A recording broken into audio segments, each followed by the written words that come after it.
Right, because I've turned to the minutes, we have two sets of minutes. The minutes of the last meeting, which was the which was the 15th of November, which have been circulated. So I should go through those page by page. Page 1. On page 2, there is an error because the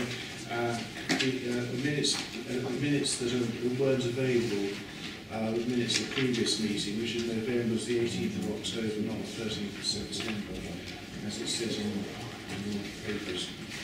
So page 2, we have modification. Page 3, page 4, page 5, page 6, and page 7. And then I assign those after written meetings. Yep. Okay. Oh, sorry. Yes. On page 6, I just wanted to check other members' recollection of this. It's the X of the bullet point. Is that 10?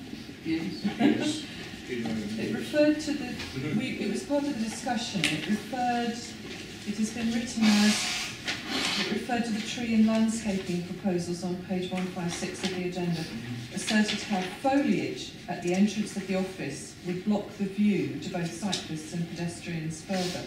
I think the concern was actually about planters, which were foliage, yes, but also it was actually the planters that were proposed for that location, which would actually be a physical obstruction. So if we alter that to foliage and planters, would that satisfy? That would be fine. Lovely. Is everyone happy with that modification? Thank you. Can we do that, please? Thank you. With those modifications, is everyone happy with the minutes of the 15th of November? We all agree? Yeah. Yeah. Okay. I'll now take the minutes of the 18th of October, which was actually your agenda. So page 1, page 2, page 3, page 4. Sorry, yes? Page 3, gentlemen, may I just have clarification? The informative right at the bottom talks about temporary fuel stores. That does rule out, does it, the cause of all the debate, which was a can of petrol. Would that be regarded as a temporary fuel store? Because our idea was that that should be permitted, but nothing more than that. I think you struggle to say that was a fuel store or can of petrol. Yeah. I can actually give you an update in that we've seen some amended proposals and no fuel storage is being proposed on the site any longer. Thank you. Thank you. Councillor Mendenhall, was that the same? No, I was just to make sure that you spotted it. Right, okay. Page 3, page 4, and page 5. Do you think there is a minister Simon's neck to that meeting? Yeah. Thank you very much. In that case, I'll move on to our first briefing, which is the land north of Cherry Hinton and Cambridge East. So, yes, if you'd like to introduce yourself first, that would be helpful. Thank you.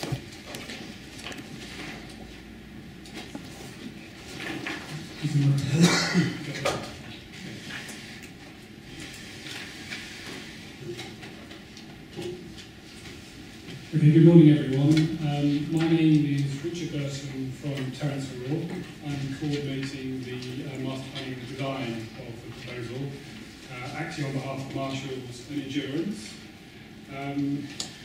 We've been working on this scheme now for over a year with officers, and essentially we're moving now towards an outline application. And so the main focus of the presentation is to focus on really the principles that are beginning to be established as part of that stage of the project. This will come before the committee a whole series of layers of information in terms of design code and reserved matters, but effectively what we're wanting to focus on are the principles that will be fixed as part of the outline, relevant to the site and indeed the surrounding area. I'm just going to give a very brief introduction about the site. 47 hectares in total, that's a red line. And strategically, it's quite an important site. It forms a gateway into the east of Cambridge, although it's not the principal route in Newmarket Road, it still is an important entrance, and indeed Cherry Hinton. You can see along this edge, it has a very strong interface with the airport, and that's something that has influenced the design proposals. It's also important in that it adjoins the edge of Cherry Hinton, and the way that it relates to Cherry Hinton is something that we've done a lot of work on through the process. And so in terms of planning policy, obviously you're familiar with much of this, but essentially it is allocated in both the Cambridge City and South Cambs local plans. It is allocated for 1,200 homes, and as part of the outline application we believe that number can be delivered. You can see the boundary between the two authorities, and essentially slightly more in the city, and approximately 780 homes in the city and 420 in South Cambs, approximately. So in terms of the site, currently in agricultural use, and you can see the diagram here, effectively it's quite open, there's not a lot of feature on the site. One of the things to note is actually the topography. You can see that there's this ridge line that runs along the eastern edge, and there's about a 7 metre level change, and it's quite pronounced on the site, and that's something that has been influenced and considered as part of the design, certainly in terms of building heights, and how that relates to the surrounding landscape. There's a well-used public right-of-way that runs along this edge. I think a lot of residents... Excuse me, when you're using your pointer, could you use the cursor, please? Because some people only have view of the cursor here. Yeah, thank you. And also, could you just briefly just orientate us? I'm trying to struggle to see. It's quite hard from here and on there. Just which airport way? Where is that? Is that on the left of the site or running through it? So, running around the outside of it. Trying to use the cursor. This is Airport Way here. So it's running down and it turns into Cherry Hinton. Yes, okay, lovely. And then that's Cherry Hinton High Street, Colden's Lane that runs along this way. Right, yeah. I'll do my best with the pointer, but it's not. It's quite hard to see. All I would say is so. Just push into a sort of arrow. Okay, thank you very much. Okay. Yes, I was just touching on the site. And so that's public right of way, which is well used by existing residents, and indeed you've got a really good view of the airport, and I think that's one of the things that people enjoy about the public right of way, and it's a connection to Tavisham, so that's quite important. There is an existing ditch that runs along there, and actually drainage is one of the features that has had to be looked at in a lot of detail, in so much that it's an important consideration to make sure that the existing situation isn't worsened, and actually we see it as an opportunity in the design to become a real positive feature.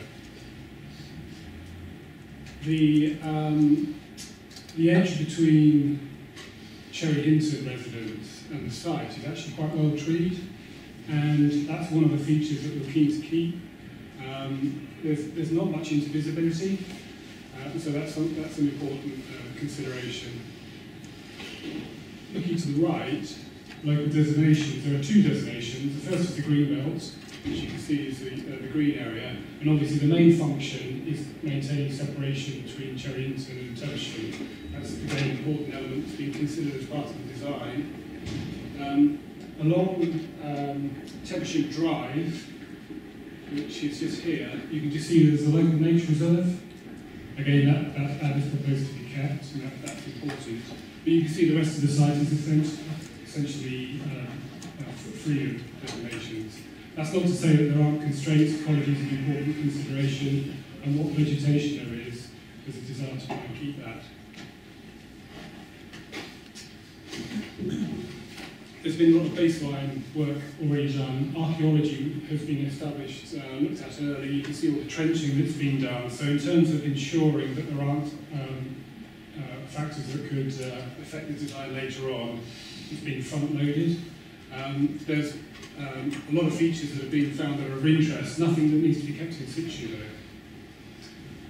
The photographs on the bottom, the left-hand one, that's on Airport Way, and you get a feel from that photograph, the idea of being slightly elevated, and you're looking towards the site and it drops down. The middle one is at the bottom, next to the airport, so you can see that there is that view across the airport. And lastly, this is the edge between the site and Cherry Hinton, and you can see that predominantly two-storey, there is actually quite a lot of bungalows as well adjoining it. So Cherry Hinton itself, we've looked at a study of that, and I think it's fair to say from the public consultation that there's a very strong feeling of identity that residents have told us. They feel it very much as a village, that's their own identity, and that's something that they don't want to lose. And so in terms of the design, we've been asked to try and capture some of the characteristics. Architecturally, it's a bit of a mishmash of different styles, but that in itself is informing its character. And there are some nice features in terms of the fact that the cherry trees were planted for those that died during the Second World War, and gives it some of its character. And so there are elements like that that we think we can incorporate into the scheme and hopefully create a good relationship and edge. There's a good range of facilities, and effectively what we're trying to do is ensure that those existing facilities aren't compromised, and what's proposed on the site complements it. The village centre has a chemist, it also has a doctor's surgery and a number of shops which are reasonably well used. You can see there's quite a lot of existing schooling. One of the features that there's not a huge amount of is actually public open space in the immediate area. There is Coldham's Common, which you can walk to, but there's not a huge amount of that, and that's something we've tried to rebalance as part of the proposals. The church is quite close to us as well, and there are a number of important landmark buildings in the area, which is a feature, and again that's something we've tried to incorporate into the design. So where are we? So working with the local authority, the SPD has been submitted. We've had 2 workshops on that. There's been a public consultation and comments have been received. I think we are now going through the process of finalising that to come for adoption in early 2018. In addition to that, it's important to realise that a number of technical studies were done as part of that process, which have informed the design. This was a master plan that was submitted in the SPD. There's a couple of important principles that I just wanted to highlight. Firstly, one of the real benefits of this scheme is it can offer a secondary school, and the site is located here. The rationale for that is that actually it's serving a much wider area. So in terms of dragging transport into the centre of Cherry Hinton, we wanted to avoid that. Sorry, could you show us where the secondary Yeah, sorry, school is I'm proposed? moving the cursor. Can you see that? Yes. So, Tell. Top right. top right. Yes, in the sort of dark green. I use my That's cursor and point perfect. to Oh, I see. simultaneously. In that triangle? Yeah, there. Okay, thank you very much. And then we have a second primary school, which is located here. Okay. So secondary school and primary school. And the logic is to put the local centre in the middle, next to the primary school. And those principles seem to be established and supported through the SPD process. We're proposing 3 points of access, vehicular access. One off Airport Way, and the second one that's coming off Gazetta Way, and then a third point of access off Coldham's Lane. Now, how the road network connects between those is something I'll come on as part of the outline application. And lastly, the important thing is the idea of a very good cycle network. This can actually create a whole series of new connections between Tevisham, Cherry Hinton and into Cambridge. So that's a important component within the master plan, which I'll explain in a little bit more detail. residents made it very clear that they did not want vehicular connections into the existing roads on Cherry Hinton, and therefore that has been avoided. But every opportunity is being taken to create either pedestrian or cycle connections. So effectively, if you're living here and you want to get to Cherry Hinton shops or facilities, it should be quicker to cycle or walk, direct and quick, and that's an important principle. So as part of the outline application, we've done our own consultation, and that finished, ran through November. We've had the results back. I think there was 257 attendees, so it was well attended. There was a good steady flow. I think it would probably, I haven't got enough time to give you all of the feedback. Obviously, transport was an important consideration because of the issues that are associated with queuing in Cherry Hinton. And maybe if you've got questions, we can come back to that. But there was certainly support in terms of some of the additional facilities and also the idea of trying to incorporate some of the characteristics of Cherry Hinton. So the vision and development principles. We have been working with the 4 Cs, and in terms of testing the proposals, we're trying to make sure that it's going to benefit the existing and new community.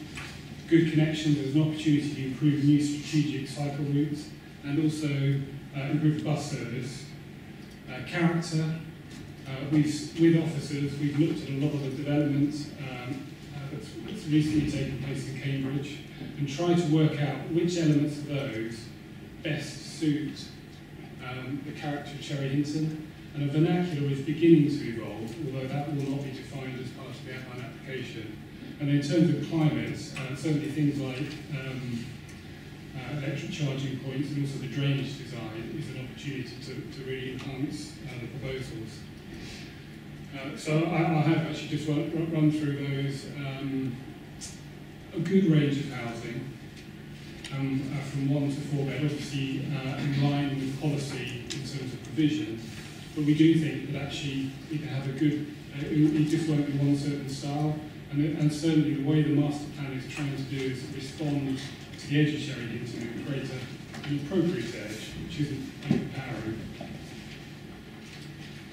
So in terms of connections, an important strategic cycleway, and I'll show how that ties into the wider network, and also the opportunity to improve the bus network, which I mentioned. So the character, the images on the right give you a little bit of a feel of where we're beginning to go on that. And then in terms of climate, biodiversity, at the moment it's essentially open agricultural land, so there's an opportunity to improve that. And we're looking at some of the subs design with officers. One particular thing that has come out, and this has been come through the consultation, is there's a feeling that actually there's an opportunity to make this site quite unique in terms of health and well-being. And there's certainly an opportunity in terms of the green network, allotments, a whole series of internal pocket parks. So, which seems to tie in with the idea of a village character. And this perhaps gives you beginnings of a flavour of the type of environment that we're trying to head towards. And certainly encourage people to be active, but also in terms of mental well-being, the idea of a good, strong natural environment that's a pleasant place to be in, and provides tranquil spaces as well. It's very much early days, but hopefully that's something that will evolve and become a real strong asset within the scheme. And I think it's fair to say that that's been well received both by officers and indeed by feedback from the consultation which has taken place. So the District Master Plan. So I'm just going to explain this to you. Do my best with the pointer. So you can see that the points of access, 3, they coincide with the SPD. So that has stayed the same. And equally the secondary school and the primary school are in the same location as indeed is the local centre. So those principles that are set in SPD have been established. Another important point is that hopefully you can see that as you move into the site from Airport Way, the landscape is a defining element. And what we're trying to do is create a very strong green edge as you come in, and then it incrementally becomes more urban.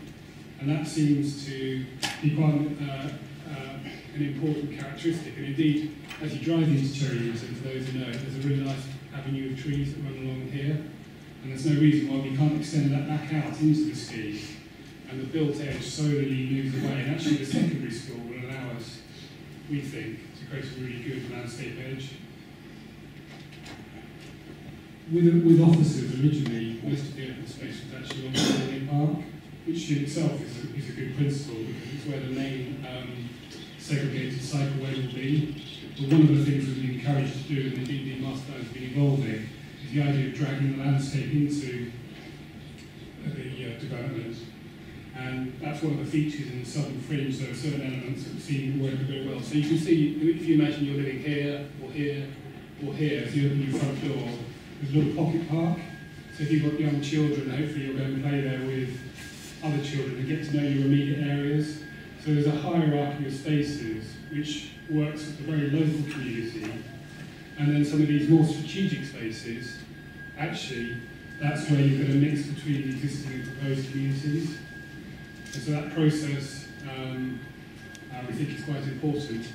We've put one set of allotments next to Cherry Hinton. Again, you should get a mix of existing and new residents. And then another set of allotments here.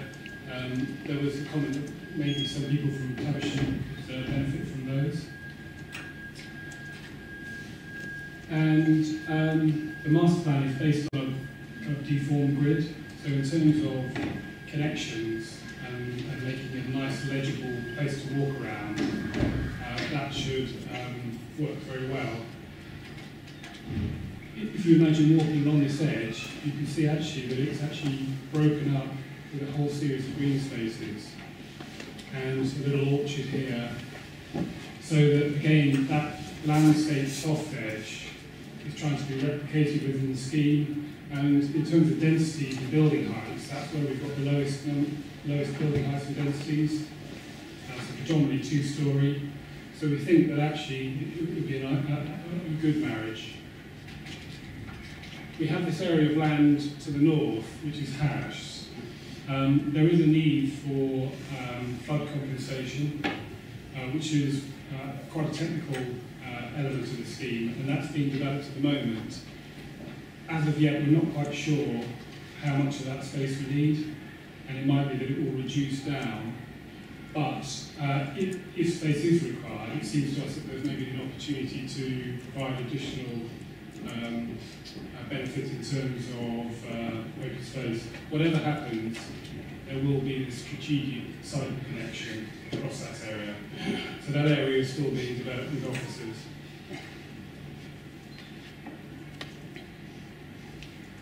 So in terms of the open space, the first thing to flag is that it's compliant with policy. To achieve the 1,200 homes within that site area and also be compliant with policy is quite tight. There's not a huge amount of room. So it's been quite a balancing exercise. We think we've got the balance about right. In terms of formal provision, we wanted to make the best use of the secondary school, and the intention is that within the greenbelt area, those playing pitches will serve both school and as residents, and that's a good land use doubling up. And I think it's replicating some of the approach at Southern Fringe. And hopefully you can see those series of green spaces, some of them which require attenuation features. There's a ridgeline that runs there, so some of the drainage is going that way. Most of it is going down to the bottom here. And a small pitch with the primary school, 2.3 hectares. And the provision, size of education has been discussed with the Education Authority and is now agreed, and there's a technical paper that will be submitted with that. We think there's an opportunity for a trim trail as part of this landscape. Again, if you're living in Cherry Hinton, you'll be able to use this route. And so that's something that's been developed as part of the proposals. In terms of sustainability, drainage is definitely an opportunity. We've looked at some of the recent schemes at Nine Wells and other locations. And we think there's some good design that can be incorporated into that, so that a technical element becomes a positive feature.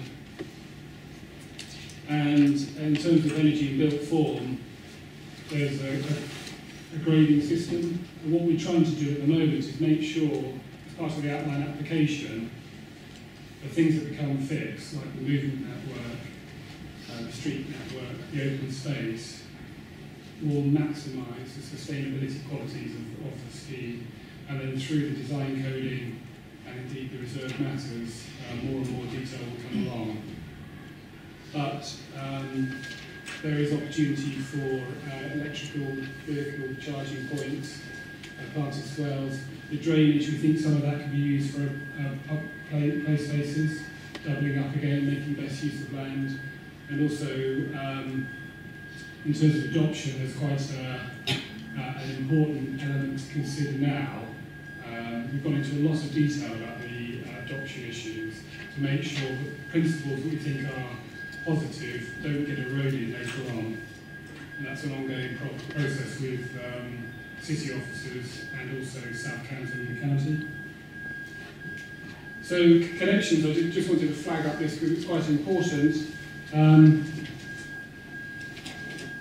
Just so you're absolutely clear, so that strategic cycleway, that will be a fix within the proposals, so that you can see how much of a benefit that will be, and you'll cycle along a linear park. All of those connections back in for cycling and walking are within the master plan. And then also there are two routes, one that will run in front of the secondary school and one off to go away into the scheme, that will have segregated cycle routes, so off-road. So effectively, again, as a cyclist, you'll have a direct link through the centre of the scheme. And in terms of making sure that is adding to the wider network, you've got this potential orbital route that runs all the way around, and again you can see how that connection can enhance that. If you wanted to go into the centre, city centre, quickest route is via Tim's Way, the bridge, and you can see again, if you're here or here, you can tie into that network and then cycle into the centre, and it is probably 15 minutes. 15-20 minutes, so it's absolutely achievable. There's no reason why you wouldn't be able to do that. And equally, you can cycle into the village centre of Cherry Hinton as well. So the primary street, Spine Road, has been an important aspect of the scheme. And where we currently are we, in terms of the outline application, we're using two options. Option one is a central route with a through route. So effectively, as a vehicle user, you can drive through the centre of the scheme and connect up with Coldham's Lane from Cherry Hinton. The second option, which is still being developed, is through routes for buses and cyclists and pedestrians, but not for vehicles. There will be a bus gate in this location. So effectively, if you lived here in this part of the scheme, you'd have to come out this way in a car, and if you lived here, you'd come out this way. Now, some of you will be aware that in terms of the E&E committee, the preference was option one in the county council.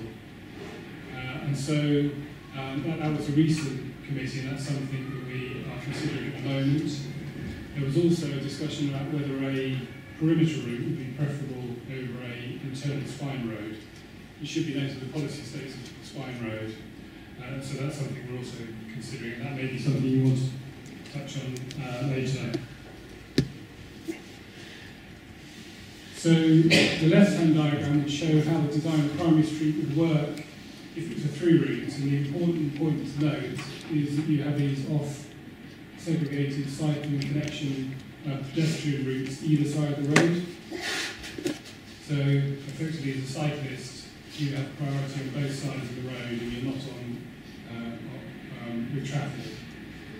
The general view is that if it isn't a through route, so it's just buses just from the cyclists, then with option 2, potentially you could put the cyclists on the road. It would be a much more traffic-calmed route, and you wouldn't have any cars running through that central core.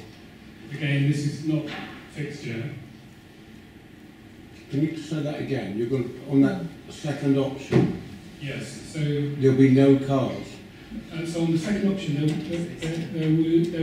would be cars, but they wouldn't be able to go through all the schemes. So effectively, there would be a lot less traffic on that road because you wouldn't have vehicles driving through.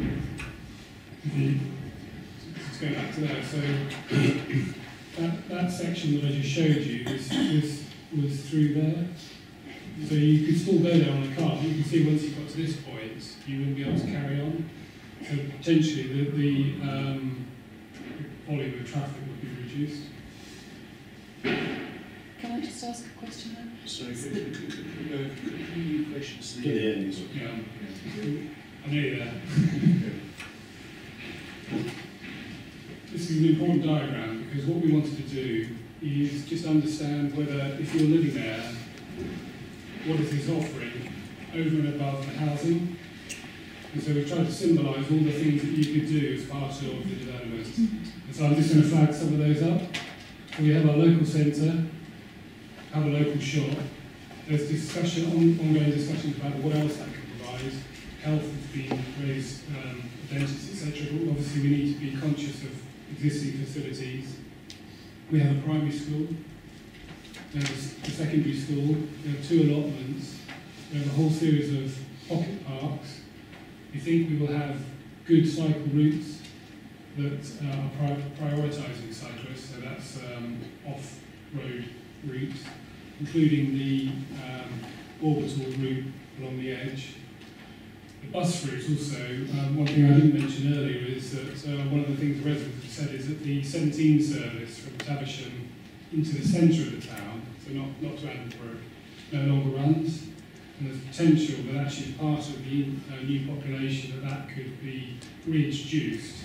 And a lot of, especially old people from Cherry Hinton mentioned that that's a facility they really miss. So it's potential for an improved bus service. And also there's a whole series of play spaces running through here as well, which I haven't really looked at in any detail.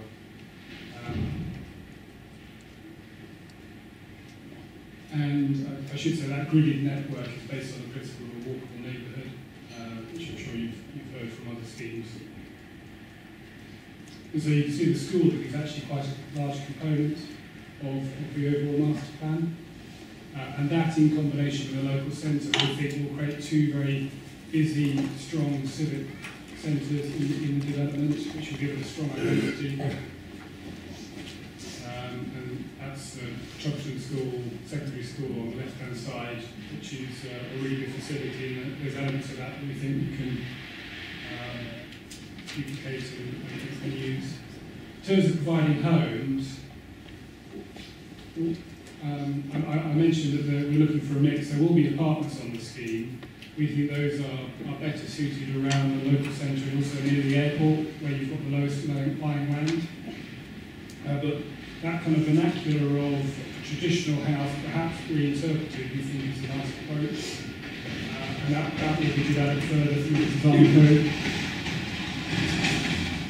And so just to conclude, this is what actually you will be approving in terms of the application, a whole series of master plans. So you can see the land use budget plan, the positions of the schools and the size of the schools are fixed, the strategic open space is fixed, those key important connections are also fixed, as are the allotments and the position of the local centre. The open space and the play provision. in terms of densities, so the darker the banding, the higher the density. So you can see that along Cherry Hinton edge, as I explained, predominantly, sorry, this is building heights, predominantly 2.5 stories, and then another long land up to 4 story. And then in terms of the movement and access, those connections back into existing streets are defined, as is the main routes, but they're meant to retain flexibility so that they can move slightly, so when the design code and reserved matter applications and the infrastructure design comes forward, there is flexibility to work that in with the design of the housing. We've also been asked to do a more detailed parameter plan, which is built in grading some of the key urban design principles. So those are defined in the outline application, and what those are beginning to do is define those internal pocket parks, so they have to be provided, and also important vistas to key buildings, landmark buildings, where there's important frontages, and equally where we think there are important landscape elements. I think, just to conclude, so in terms of the next steps, we're working towards the February-March application. We have we still have a design, quality panel design review to do. We've met the disability panel. We still have to, we have a number of meetings with parish councils. And following the submission, that there would then be a design code, as I've explained, and also a reserve master application, aiming for a 2021-2022 start on site. So I hope that's provided an overview. There are colleagues here that could answer specific questions. I think you'll take questions now. Yes, thank you very much. I have Councillors de Lacy, Bradnam and Van Gaal now. Okay, so Councillor de Lacy. Thank you very much, Chairman. Thank you for the presentation. You didn't show the boundary, the city boundary, on any of your plans. Can I ask if the boundary will be honoured? Because it will, well, it certainly has been in one previous application, a major problem for the parish, that there is no honouring of the boundary, and so in the same street you have some houses that are on some houses that are in the city and some houses that are in the local parish.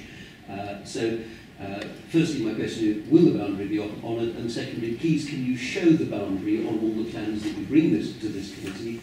And I think it would also be very helpful if you showed the extent of the green belt on plans that we bring us to this committee. Thank you.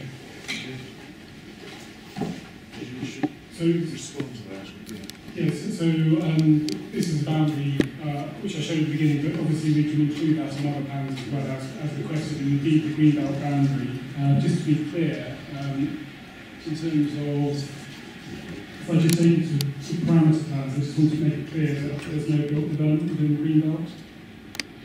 So there's there are playing fields within the green belt, but there are playing fields within the green belt. There are playing fields, yes, but that's the green belt boundary running along there. Now we can obviously make that clearer, and apologies if that's not abundantly clear. So. And your intention for that? Yes, sorry, could we have people in order? Councillor Lacey, do you wish to come back?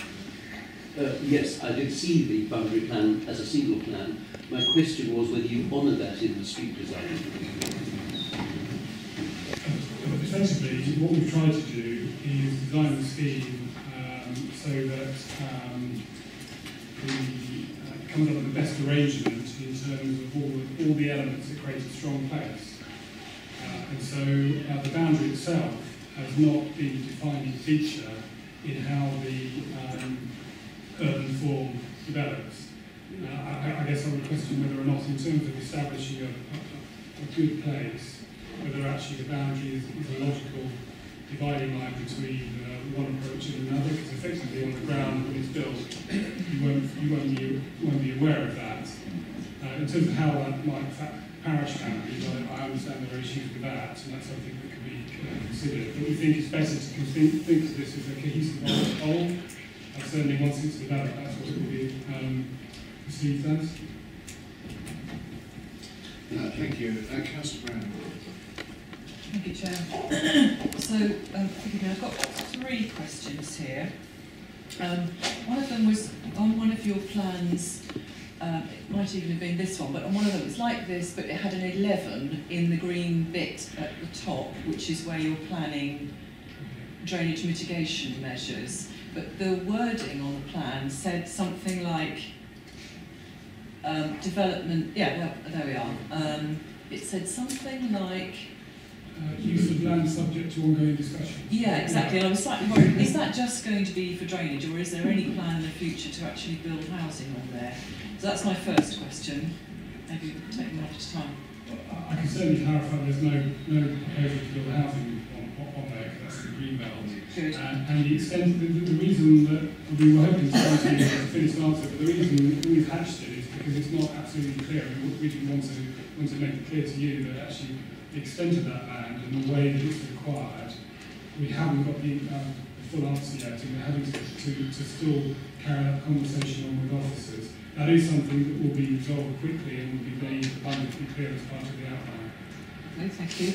The second one is around housing density and proposed build height. And in one of your slides, you did show the parameter plans for height going browner as they got higher. So that was nice to see that. But what I noted was that means that some of your highest buildings are right hard against the airport boundary, and I'm just wondering about the wisdom of that. But also, what about the housing density?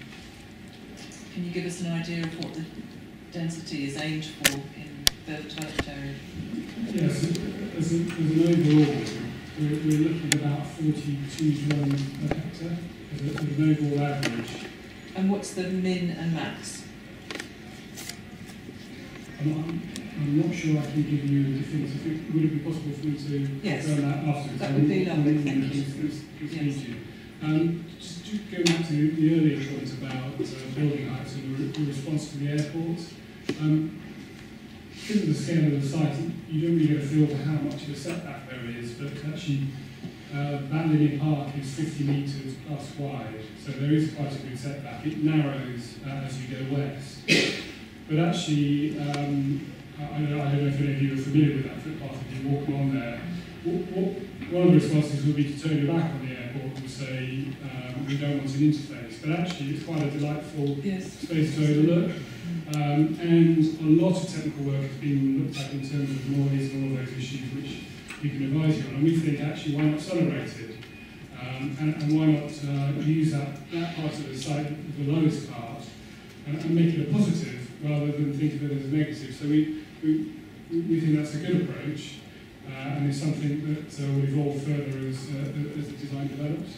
Lovely, thank you. And in a similar regard, the third question was, these properties will be right in the firing line of the noise from the recently considered new ground running enclosure at the airport.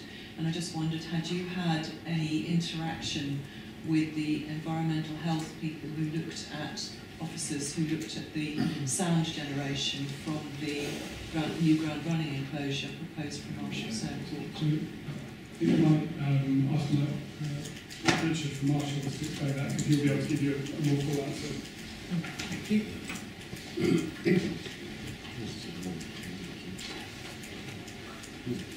Morning. Hi there. Yes, so in answer to the question about the ground run enclosure, at the point we were working up the application for the GRE, as we call it, we very early on defined in our tender, so when we went out to the market to establish who would build the facility and what its acoustic performance would be, we identified in the tender documents the western boundary of this site, so that was absolutely part of the design process for the GRE. So part of the reason it is a 20 metre high structure, it has doors, is of course protecting the existing local residents, but it's also with an eye on a long-term future where we were looking to bring forward this development. So very much all of the conclusions from the environmental assessment for the GRE will be transposed into the environmental assessment for this project. And I'm sure we'll be talking to the EHOs about, in particular, how to treat that western boundary. We're actually talking about the eastern boundary, aren't we? Western boundary this side. Oh, right, Yes. yes, right. So, and that's just one example. Some of the feedback we're getting from the noise consultants to be tested with the EHOs is that taller buildings on that western boundary will actually have a screening benefit beyond. And we need to work that through a little bit more detail. Absolutely. I think it requires helpful if when this application comes before, if you use noise contour maps, not only from the engine testing facility, but also from the airport in general. Yeah, I can confirm that's all definitely being improved. Thank you. Councilman Thank you. So firstly, just a couple of more information questions and then a slightly more waffly one. So the secondary school, what size is that going to be? Has it got any? Will it have any capacity to expand on that site using the current standards for these things? And so second informational one is talk about policy compliant affordable housing limits, and there was a mention of up to 40% subject to viability. Obviously, that's the get out that we're all wary of. What possible viability issues could there be on this site? I just can't imagine. Okay. So the first one, in terms of the secondary school, it's a sixth form secondary school.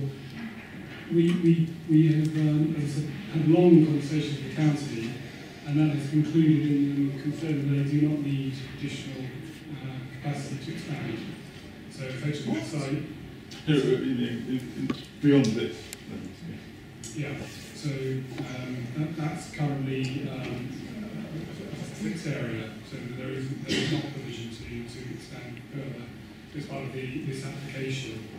Viability, again, someone else may want to chip in here, but effectively the intention is to provide 40% affordable. It's just that there is a process that needs to go through to make sure that that's deliverable with all the other elements. And it's not that there is a suggestion that it will be less than that, it's just that it's still a process that's going through. Okay. Thanks. So also want to ask about the sort of movements within the site. Obviously there's a lot of connectivity out beyond the site that you've illustrated quite well. Mm-hmm. I was wondering how the movements work within the site. Is there sort of complete permeability between all these blocks, or is there any cul-de-sacs or anything in terms of cycling and walking I'm talking about? Sort of going a bit beyond that, you mentioned a little bit earlier about the pocket parks and sort of they're going to be overlooked. Is that something that, as well as being a sort of nice thing to have, is that seen as part of a way of sort of managing any potential behaviour issues, ASB issues that there might be on the site, which... Yeah, so I explained the kind of grid structure. The idea is that provides 100% permeability for pedestrian cyclists. And there may well be a couple of instances, as examples in the Southern Fringe, where you come to a small pocket park, actually as a car user, you can't take the direct route. So there may be, I suspect there will be less permeability in terms of the car. You haven't defined where that would be, but again, that would come through the code. But absolutely, embedded in the principle is this idea of, say, cycling pedestrian routes. And indeed, all of the tertiary streets would be heavily traffic calmed, designed in a way to encourage, the car as a guest, that kind of principle, which is a good model to follow. Second question. About the sort of the pocket parks, ASB, that sort of thing. Yeah, so there's a kind of a hierarchy of pocket parks. The F that you can see on there are the largest ones, and those would have the facilities that are more geared towards older children. And they're larger, and then there's a kind of a gradation going down to smaller pocket parks in other locations. It's seen as a feature that will actually not only add identity and character, it adds value to the development. So there's absolutely no reason why those features shouldn't come forward it helps houses sell, it improves the environment. It is absolutely clear from the schemes that have been developed in other parts of Cambridge, so it's an asset in every respect. So it is intended to be absolutely embedded in the principles of this development as it comes forward. And just very quick clarification, all these talk about say they're public accessible, they're not just for the immediate residents or anything like that? No, absolutely. And hopefully they will be utilised by the surrounding areas as well. Thank you. I have councillors Cliff, Richards, Price, Talisi, Agent and Holmes. So Councillor Cliff, please. Thank you, Chair. Yes, we've already had reference to noise, which I think is my big concern. The pictures look very beguiling, but there's been extremely little revealed about the impacts of noise. In the past few years, Marshalls has tried to launch scheduled services. I don't suppose they'll keep up on that sort of thing. Boeing 737s make a lot of noise, and I just don't have a feel for the noise mitigation that you may have considered. It may be nice just to have a view of planes, but I think I would sooner have soundproofing than a visual perspective. Yeah, I think Richard would come across. The only thing I'll say is that there will be diagrams that explain that banding within the proposals, and on that we should explain a little bit more about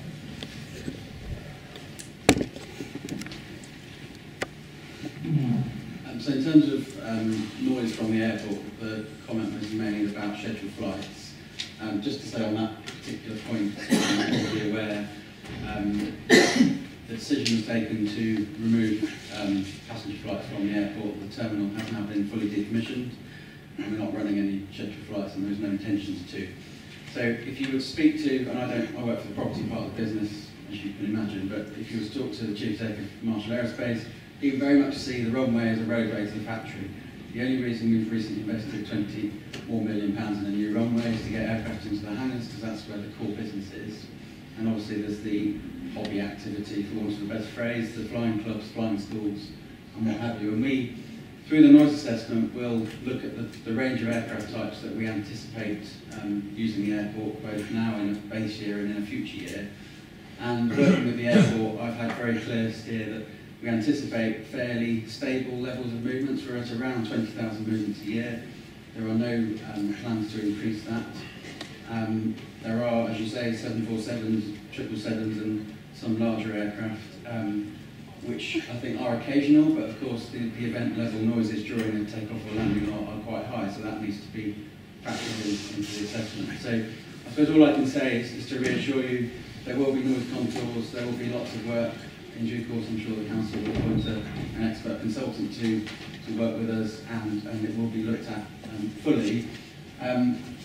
Suffice to say, in terms of the design of the scheme, Hawley, who are our noise consultants, who also works on the GRE, so there's continuity, they are likely to make recommendations through the environmental assessment process as to mitigation. So that will include such things as the orientation of properties, the insulation requirements, whether it's on the roof, the windows, how you ventilate those properties, to make sure that you achieve adequate internal noise levels, to make sure there's quieter areas for quiet enjoyment of gardens or open spaces, and obviously particularly looking at the schools. We don't have all the answers now, but by the time you're asked to make a decision, all of that information will be available. Okay. Just whilst we're on the subject of noise, are you envisaging that the East Anglian Air Ambulance will consider will continue to operate from the Marshalls site? I ask because helicopters are particularly noisy, because it's an emergency service, it will be flying at uncertain hours. To the best of my knowledge, yes. I don't have any intelligence to the contrary, and we have actually got very recent data from the air ambulance on the numbers of movements and the times of day, and that will be factored into that noise assessment. Thank you. Councillor Richards. Thank you.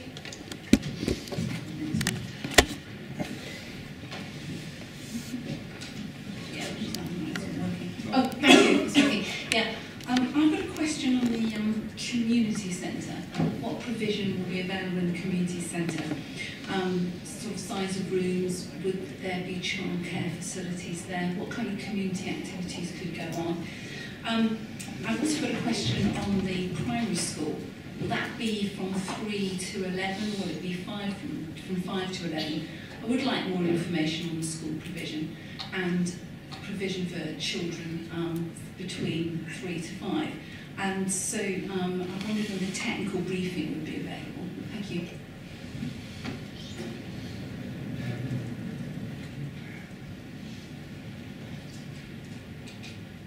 So in the community centre,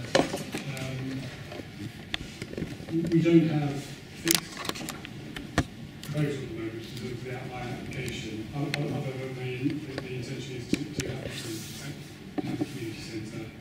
We're beginning to set out the potential size of that, and so further details would need to be provided on that.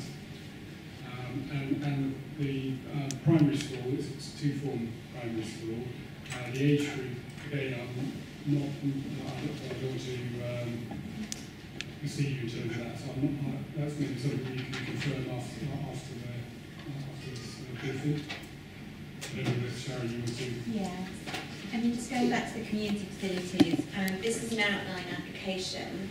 So what the outline application would seek to fix in terms of community facilities would be the size of the facility. What we would probably have within the Section 106 agreement would be some key principles that would set out the components within that facility that would be included.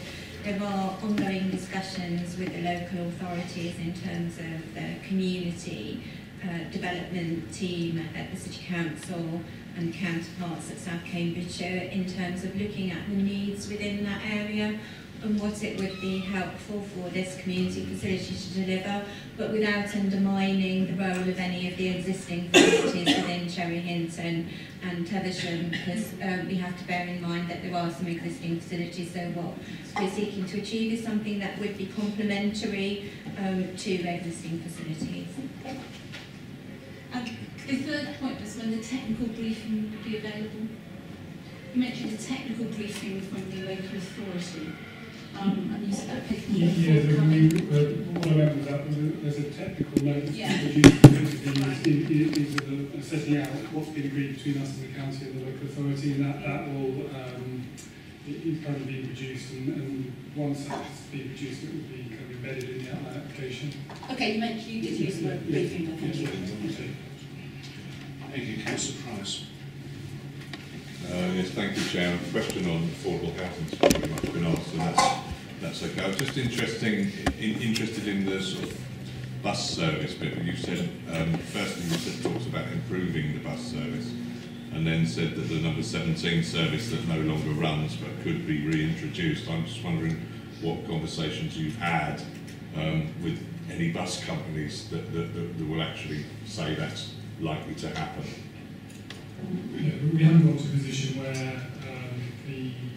that's been agreed with a bus company. Again, at that outline stage, we're not in a position to be able to do that. But there is a clear understanding that that is a potential opportunity, and the traffic consultants, PBA, are currently carrying on conversations to see the well, first of all, we're trying to make sure that the scheme doesn't include that happening, and then it would also provide the opportunity for that, hopefully, to be established later on. Okay. Councillor Lacey again.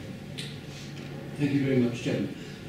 Your map of the cycleways, we're obviously delighted to see that there are cycleways, seem to show a very uncomfortable, and I can't see why it's necessary, dog's leg up at the top there. Can you explain why there is that structure, please? It's tying into an existing crossing at that point. But actually, one of the things we are also looking at is whether there could be a second connection at this point here. So the reason it runs along there is it's also following the public right of way. So that's the existing public right of way route. So effectively it ties into a logical position on the airport way. Does that mean it's a shared use path? It would be a shared use path, and the surfacing of that is something that again would be again some regards to how that surfacing would be delivered is something that we're looking at. There's Southstone's guidance on the best approach for that. So all of those elements are currently being reviewed. It won't be fixed as part of the outline, but it would be developed by the next stage. Thank you, Chairman. You did actually use the term dedicated cycleways. Perhaps you could be much clearer in any future presentations between a dedicated cycleway and a shared use way, which is very different and very unpopular by and large with users and needs a very significantly greater width. My second question was going to be about the primary street. And again, I wonder if this is a problem of your terminology. You said that cyclists in option 1 would have priority. Does that mean that there will be cycle priority at every single side street? No, essentially what that means is that they are not on the road, they're either side of the road. The design of the side streets is complicated, and the adoption of those side streets needs to be agreed with the county. We're also currently looking at that design with officers from the city. That will definitely be defined as part of the design code. And I understand the point you're making. It requires a lot of thoughts in terms of how the drainage is working as well, how parking is working. But the principle is that the cycle movements will be direct and as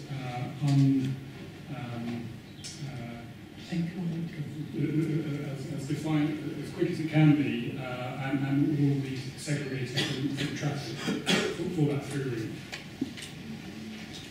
Thank you, Chairman. That's disappointing, but thank you. Councillor Bejan called Smart and the buyer, and unless somebody hasn't spoken yet, I'll place on the list of issues. So, Councillor Bejan. Thank you, Chair.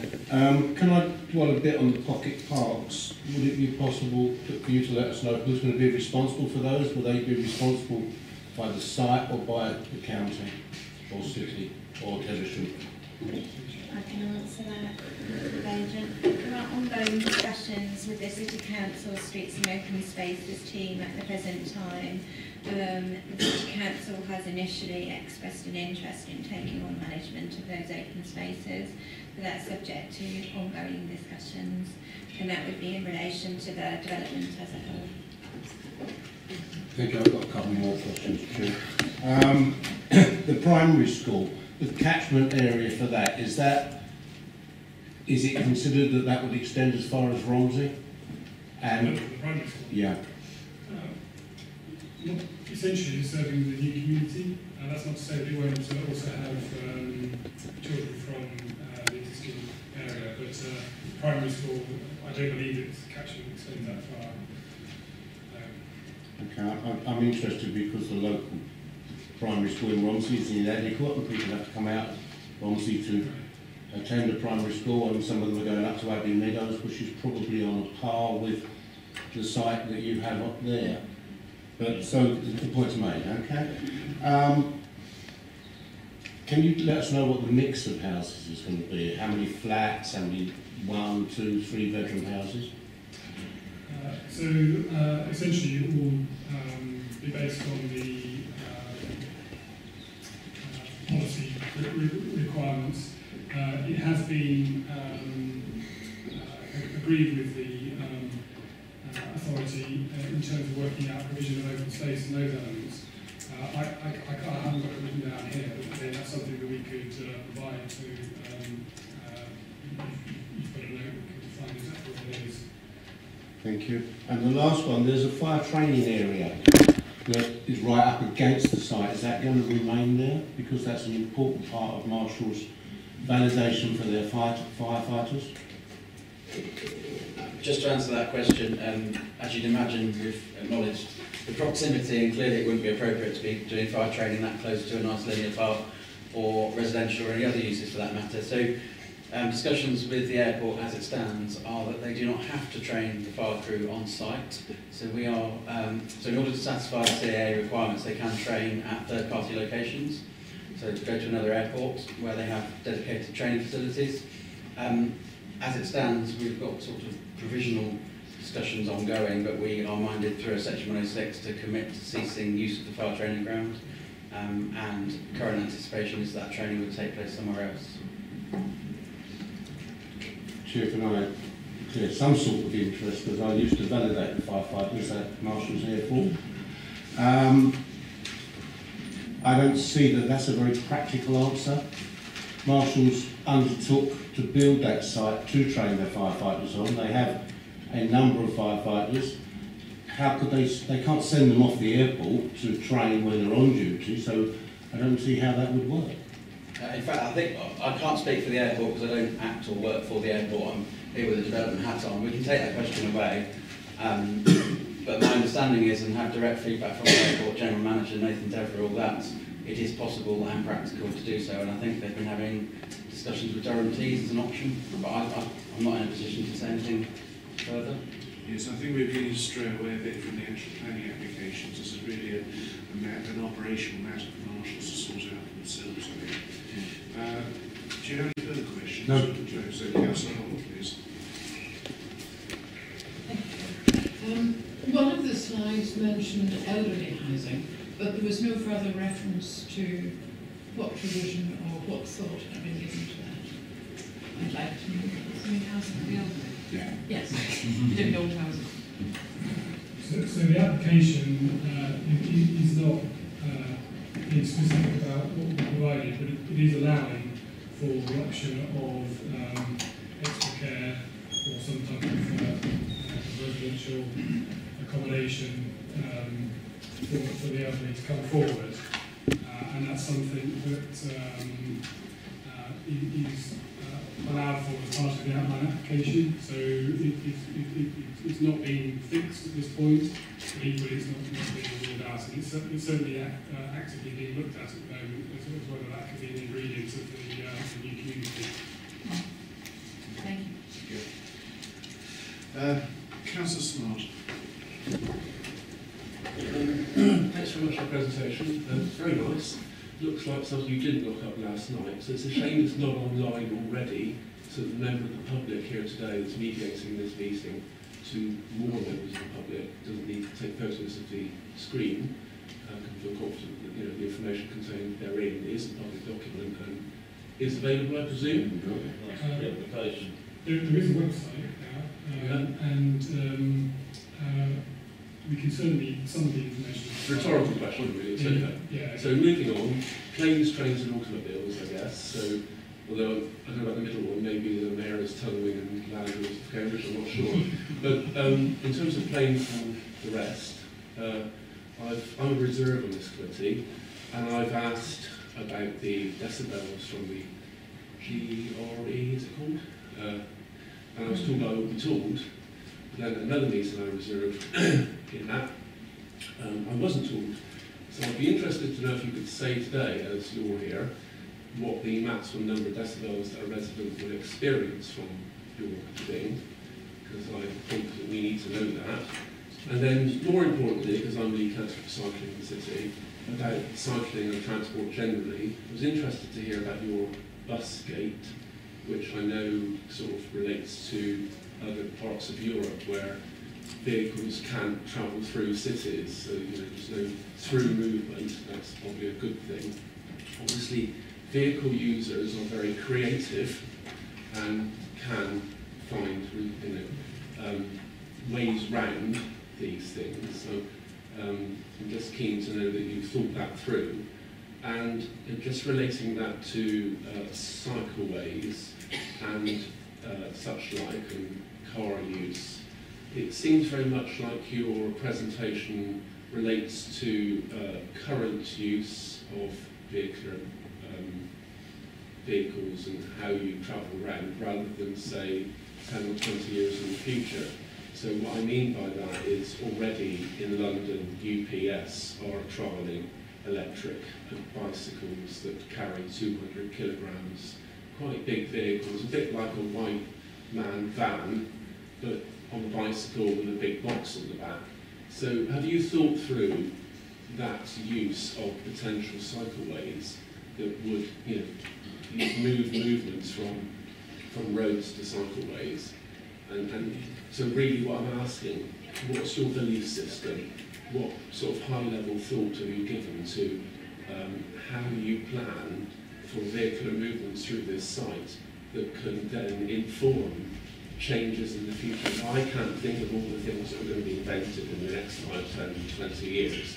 But already we've got disability vehicles, we've got electric vehicles, all sorts of things are starting to use our roads and cycleways. And that will continue. I'm sure become more exciting and lots of different things will happen. And so I'm just keen to know that you could talk a bit more about vehicular movements on this site and how you might accommodate or at least think about changes that might happen in the future through the site. I think that's all I wanted to say. Yes, thanks. In terms of the question about the noise levels from the ground run enclosure, I'll confess I don't have the number on the tip of my tongue in terms of what the noise levels are at the western boundary, but they were set out in the GRE planning application, which is obviously determined at the previous committee, and indeed they will be embedded within the environmental statement. And as I suppose to try and give you comfort, the design of the scheme, the mitigation that is required in terms of noise, along the lines of what I described previously, will all be embedded in this planning application. So I'm not going to attempt to give you the number. We could certainly, if we're doing a note of queries that have been raised, we could certainly pull out the relevant extracts from the environmental statement and put those in that document. I think the other thing is that there were a series of very robust conditions that were attached to the GRE approval, so it might be just worth circulating a link to the to that decision so that members can be reminded of those conditions. Thank you. And finally, Councillor Vanderbilt. Thank you very much. Sorry, Sorry? I was just going to touch on the cycling.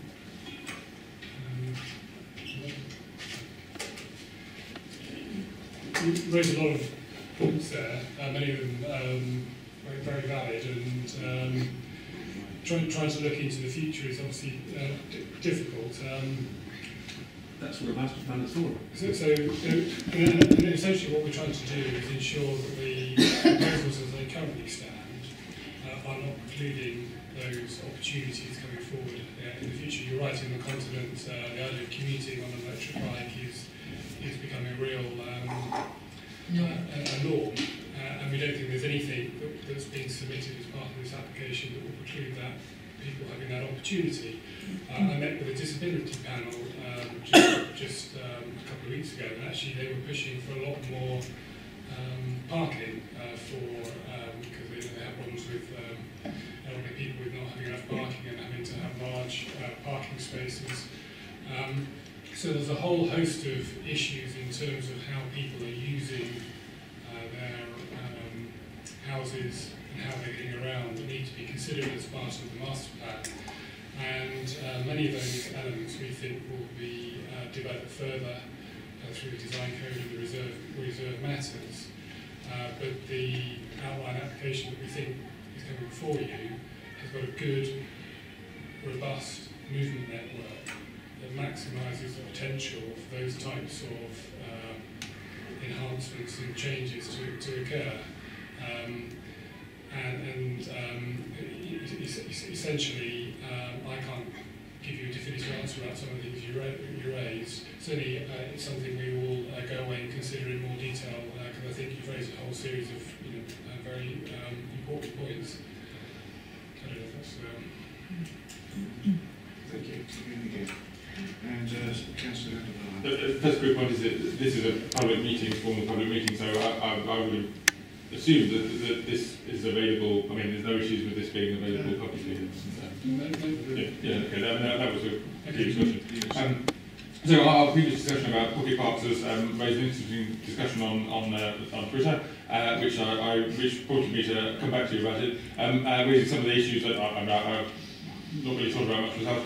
about pocket parks, about in particular as they're quite small, it limits the range of uses that you can have on any particular park. You can just have like a couple of swings and not much else. So you can't have a proper game of football. You can't have a range of activities at the same time. You can't have parties or anything like that. The strategy you've chosen is to have lots of pocket parks rather than some slightly more consolidated, slightly larger areas. So that's a problem of the range of uses that I think is raised by the pocket parks issue. There's also the problem of, because they're quite small, if you get any sort of group of people, it's quite hard, that makes it sort of less flexible. It's quite hard for other people to use it at the same time. Again, coming back to the ASB issue, and I wonder whether there's ways that you can manage that. I mean, is this pocket park strategy in the SBD? How far are you in terms of fixing it? I suppose I've focused on the pocket park, but the thing to clarify, actually, the strategy is built upon the idea of a hierarchy of green spaces. So we are working from the largest, which is the linear park, and also those large parks which will have the NEEPs and the LEAPs, the children provision, in combination with the formal play that we provided in the secondary school. I think some of those other uses that you've explained are catered for. And actually, within some of the housing parcels, that can obviously create some friction between the people living there if you've got things like people on a hard court or lit or etc. So what we've tried to do is put those in good locations next to schools, on strategic locations, and then the pocket parks are a tier down from that. And we think that they, even though I'm using the word pocket, actually in the scale of this master plan, they're quite large. And obviously that's something that we would be able to demonstrate. In the DAS, we'll think about that and try and illustrate how those pocket parks might be used and the scale of those. So you'll be able to see that hierarchy that will come through. Thank you very much. I'd like to thank Mr. Burton for his presentation and his colleagues for coming along. And we look forward to receiving the information. Greg Black here, also from Terrence Rockets. Just a useful opportunity to note to members that we will be returning prior to submission again with a specific transport briefing. Because the feedback we've had, and we know this is the most likely, potentially most interesting issue once submitted out there in the public, and that's certainly from the public consultation, is traffic impacts both there within the site and what we will happen outside. So I think it was one of the next steps scheduled that we'd be looking to come back in February with a specific transport briefing where we'll be able to point to all the impacts and mitigation that we're proposing. And that will follow on from the initial committee last week. As part of that, in view of the fact there's a number of concerns being raised about noise, it was possible to include a noise briefing in that as well. Right, thank you very much indeed. We now have a short break.